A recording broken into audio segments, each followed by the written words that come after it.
offensive strategy. All right?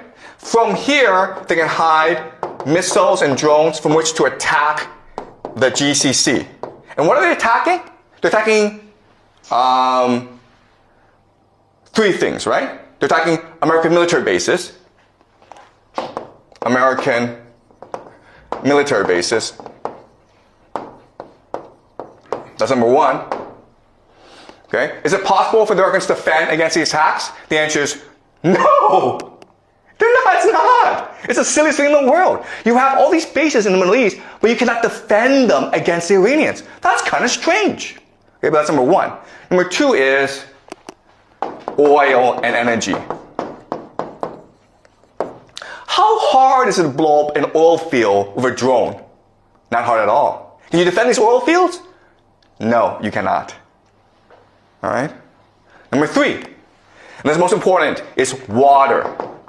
Okay? You guys don't know this, but the GCC has little access to fresh water.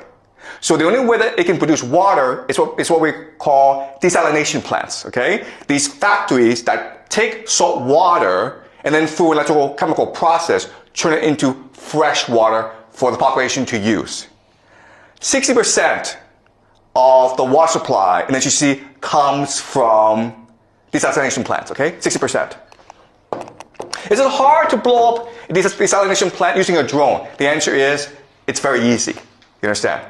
Okay? So you have this absurd situation where Iran is a mountain fortress, where it can hide its offensive capacity, and the GCC, it's just this desert, this flat desert, and it is exposed to attack, and there's nothing it can do about it. Okay?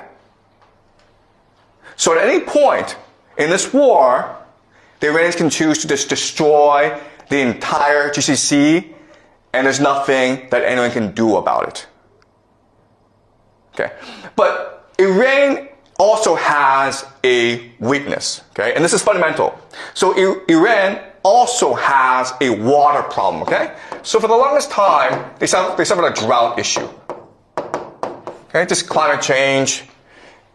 And so what the plan of the Israelis and Americans is destroy the water supply of the Iranians. Because the fortress, it is a mountain fortress, but it can also be a mountain prison as well, where people are trapped inside with no access to water. Okay, so what we're going to see right now, we're already seeing attacks on civilian infrastructure, hospitals. In the future, you'll see attacks on water supply, on dams, on reservoirs, on power plants. The point, the idea is to make Iran so inhabitable that the people will have to rebel against the people, or there'll be a refugee crisis in Iran. Okay? So as you can see from this map, this war, it is the end of the world. Okay? Both sides have the potential to destroy each other. And it's really a question of how far do they want to go. All right? We can also say this is almost a game of chicken. Okay? We can blow each other up. How far do you want to go? And the problem is this. The problem is that the Iranians are Shia, which believes in martyrdom. And you've killed the religious leader, the Ayatollah Khamenei. So they're willing to go very, very far. The GCC countries are Muslim, but they're materialistic. They love money. And also, most of the population are expatriates, foreigners. 90% of Dubai are foreigners. Guess what's going to happen if they suffer? They're all going to run away. Okay? So this is not a fair matchup.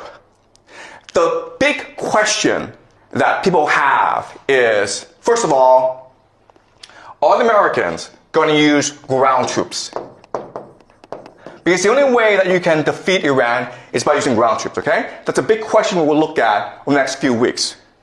Will America send its army, 500,000, 2 million soldiers, to topple the government? Okay, that's question number one. Question number two, nuclear weapons.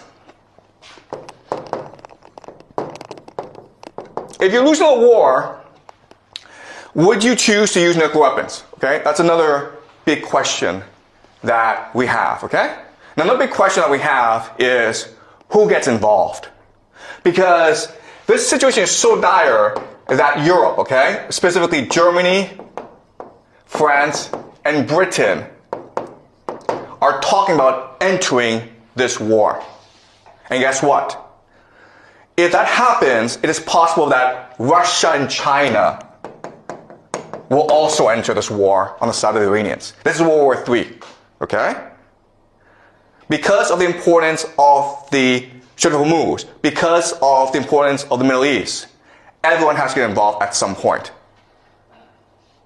And we're going to use game theory to really try to understand what's happening on the ground and where this could lead us. Okay? All right. You guys understand? All right. All right. Let's continue. Okay, so again, there are American bases all over the Middle East.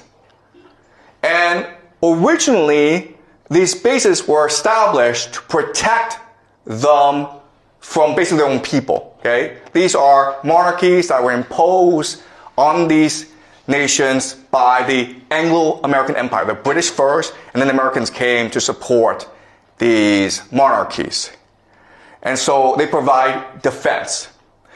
But then you're like, wait a minute here. I mean, didn't we just say that these American bases can't actually defend these people, that they're exposed? And the answer is, yes, that's true. But remember that the American military was built during the Cold War. Okay?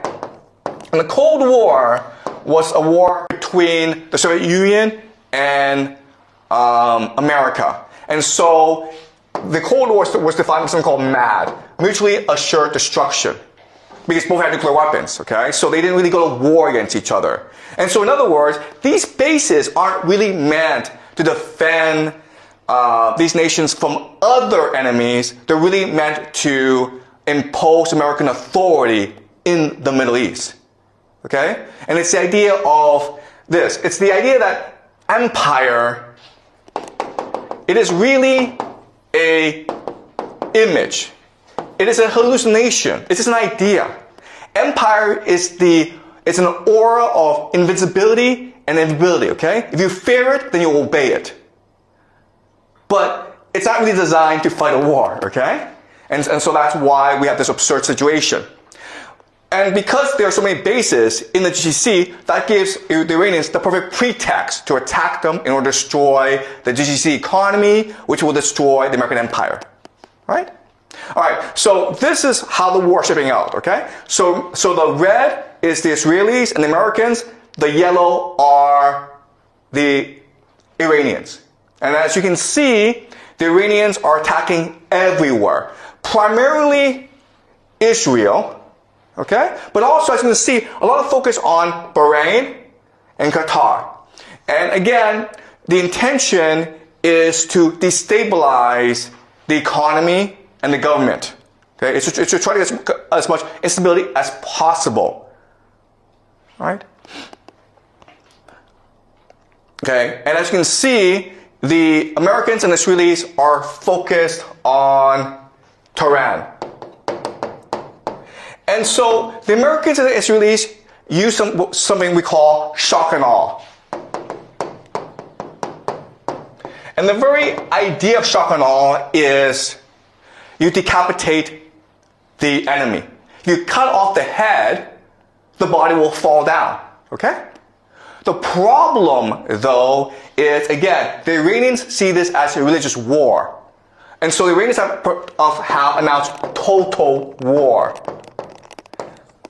Okay? And so what this means is that right now command and control in Iran is decentralized.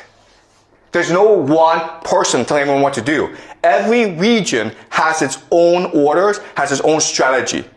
And so if you knock out Tehran, everyone else keeps on going.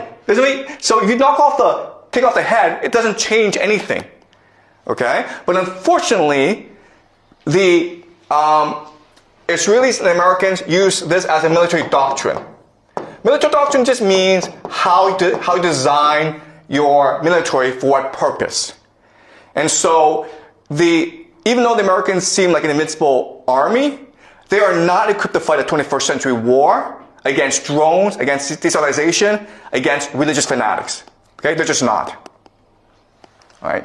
But unfortunately, because of military doctrine, they're going to keep on attacking Tehran. Now, the great irony of all this is that the Iranians who would be most supportive of you, of regime change, are actually in the cities because they are educated, they're progressive. The people who are most fundamentally against you, will fight you to the death, are religious fanatics, the Shia militants, living in the rural areas. Okay?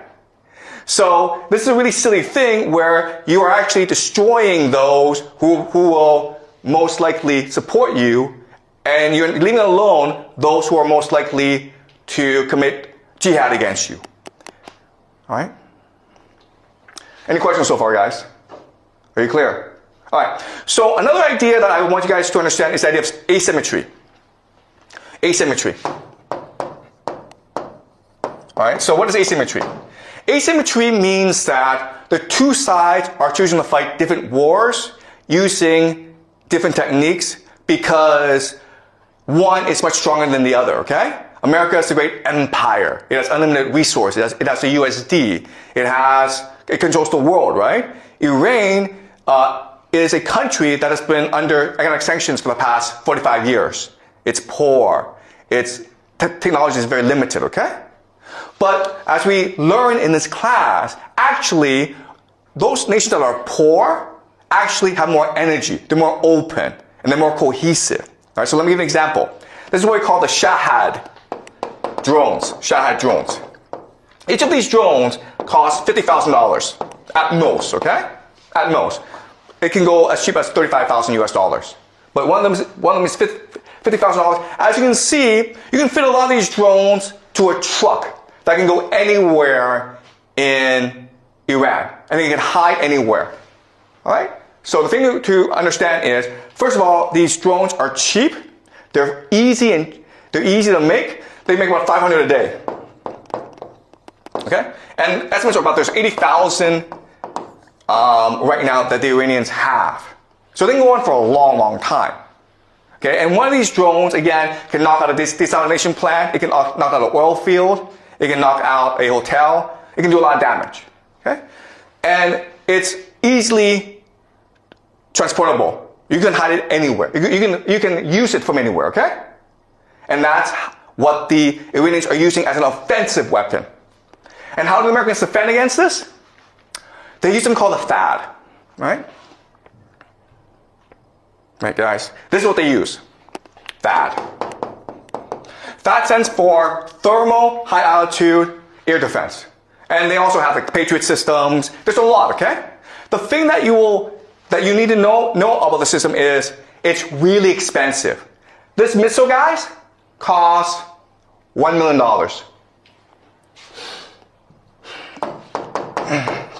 $1 million. So there's this $50,000 drone coming your way, and you throw a $1 million missile at it, okay? And often these missiles miss, so you have to throw 2 or 3 missiles at it, okay? So you're spending $2 to $3 million on each $50,000 that the Iranians spend. That's kind of silly. Second thing you'll notice is that this thing is really big and really slow. And therefore, you can't really move it around. Therefore, it's pretty easy for the Iranians to spot where this is and attack it. And then when these things blow up, that's a lot of money, guys. Okay? Then you're like, what? But this makes no sense. You know the Iranians have drones. They've had drones for like 10 years. You've also seen drones used in the Russia-Ukraine war to devastating effect. Why don't the Americans know this? Why did they prepare? Okay, and again, it has to do with military doctrine. Because military doctrine determines how you fight a war, it determines on your bureaucracy, and it determines how you spend your resources, okay? And unfortunately, the Americans are used to fighting something called the Cold War. Right? And the Cold War, because you can actually fight the war. You can actually kill each other.